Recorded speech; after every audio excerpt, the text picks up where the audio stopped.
Welcome to Spider-Verse Minute, the tri-weekly podcast where we watch Spider-Man Into the Spider-Verse 1 minute at a time. I'm Sean Slater.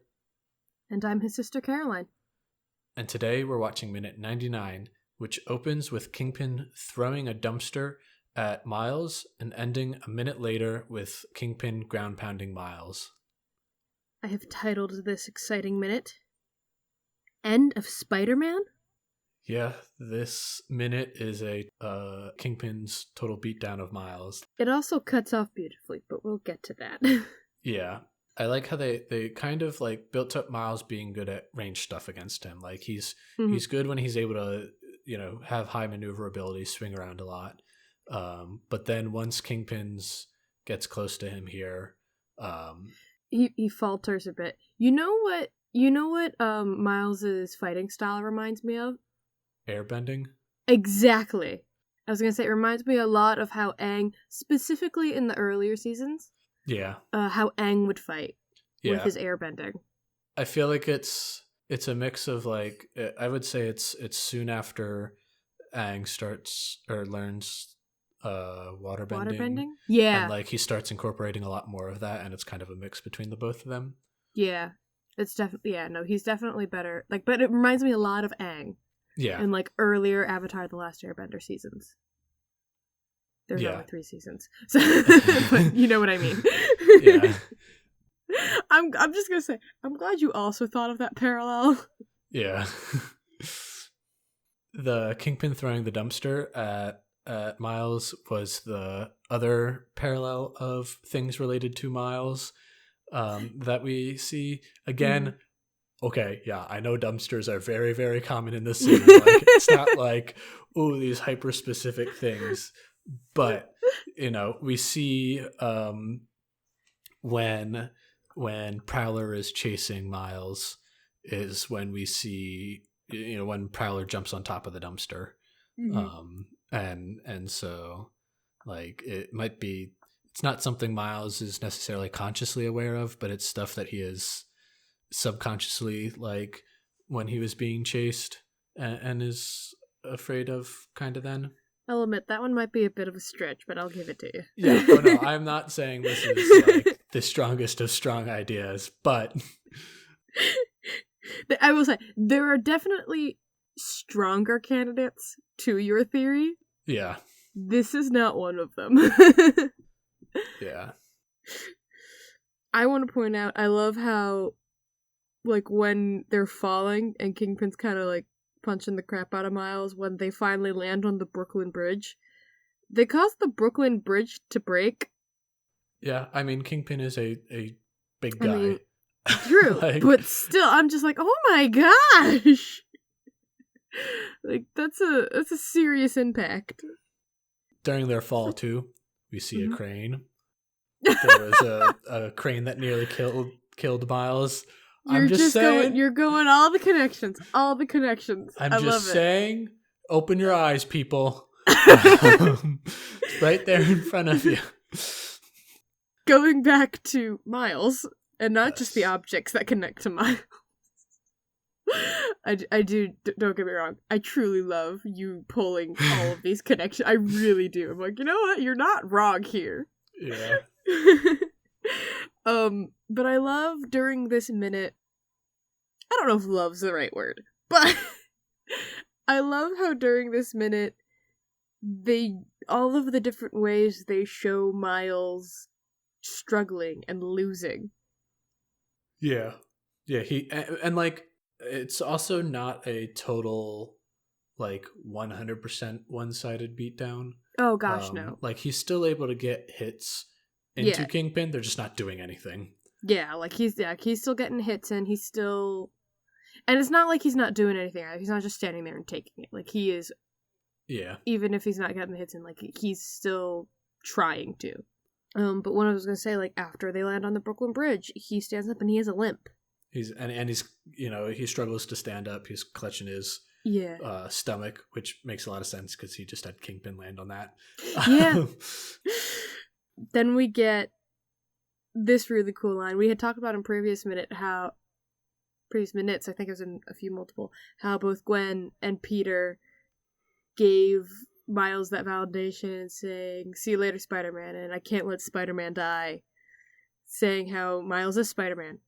Yeah. Here we get the reverse from Kingpin, where he goes, "The real Spider-Man couldn't even beat me."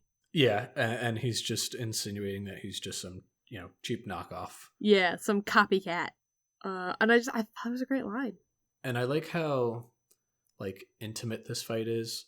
It's a very close, enclosed area fight. It goes from the, on the subway train where the walls are really physically close to them.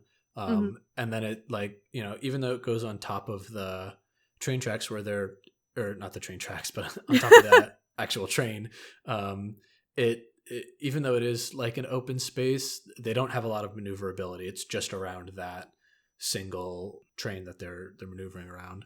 And they only fall briefly onto the top of the Brooklyn Bridge, which is again a small area, and at this point it's like all the Kirby dots and the are a lot closer and darker, and so it feels like a much smaller arena that they're fighting in. The colors sort of switch to having all of these colors to predominantly red and black. Yeah, which is cool because I realized those are Miles' suit colors as well. Yeah, and they could also be taken as the Kingpin's colors and Spider-Man's colors, like Kingpin's black, Spider-Man's red. It could be either way sort of thing. Like, there's a few different ways to take it, and I love it. Yeah. Continuing with the whole, this is a very close fight, it's also close emotionally. Like, we hear Kingpin say, he's pretty much blaming Miles, you took my family away from me, so I'm gonna make sure you never see yours again. So it's a very personal fight for Kingpin in this fight as well. And they make that really clear. And that's a very important part. So, it's not only physically close, but emotionally close as well. And, it's kind of insinuated with the way he's acting, but, that right there is where we get that confirmation is that, he is going so much harder on Miles because of the fact of what he just saw with his family. Yeah. Mm-hmm. The last thing I want to point out before we talk about that minute cutoff. Yes. Because, boy, does that needs to be talked about. Is another way they show Miles losing is he's trying to turn invisible. Much like from when they were at Aunt May's house. He's not turning invisible. And, it's they're showing his powers weaken as he gets weaker. Mm-hmm. And getting more desperate. He's just, at this point, just trying everything. Okay, try turning invisible. We even saw that back on the train where he turned invisible and Kingpin just, punched him. Yeah, and he couldn't get his shock to work. And here, one of the things we see is he just tries, shooting a single web, and Kingpin just, catches it and, snacks it out of the way. And then we get that minute cut off. Do you want to talk about it? Do you want to start it off? Yeah, it's interesting that he only uses a single fist here. Yeah, I noticed that, too. I wonder if it's maybe a bit of hubris, but I also think it's almost like he sees Miles as smaller to Peter.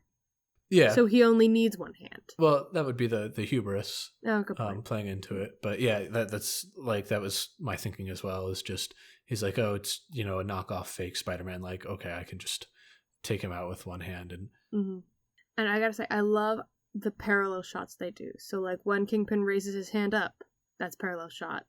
From when we see it from Peter's point of view?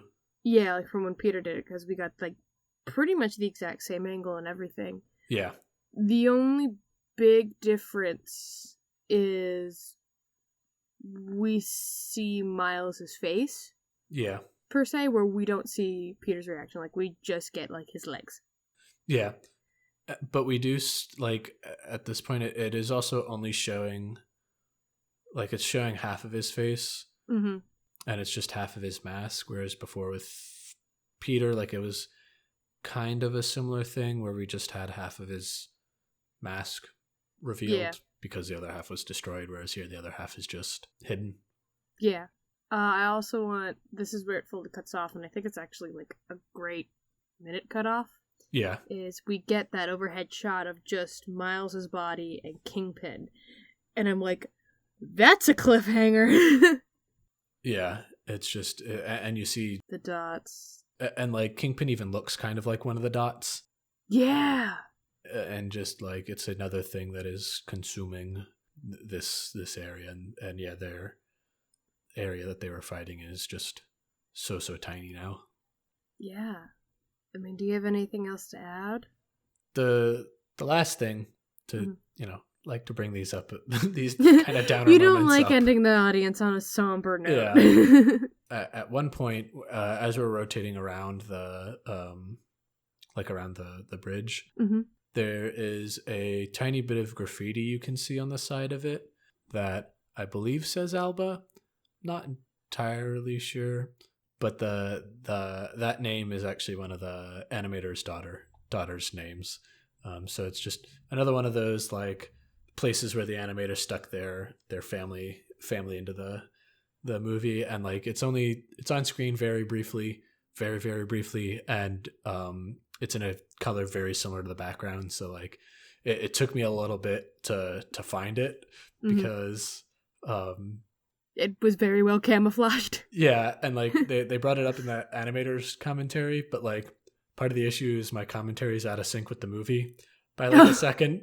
So like I have to like take what they say and then kind of guesstimate to when they were saying it.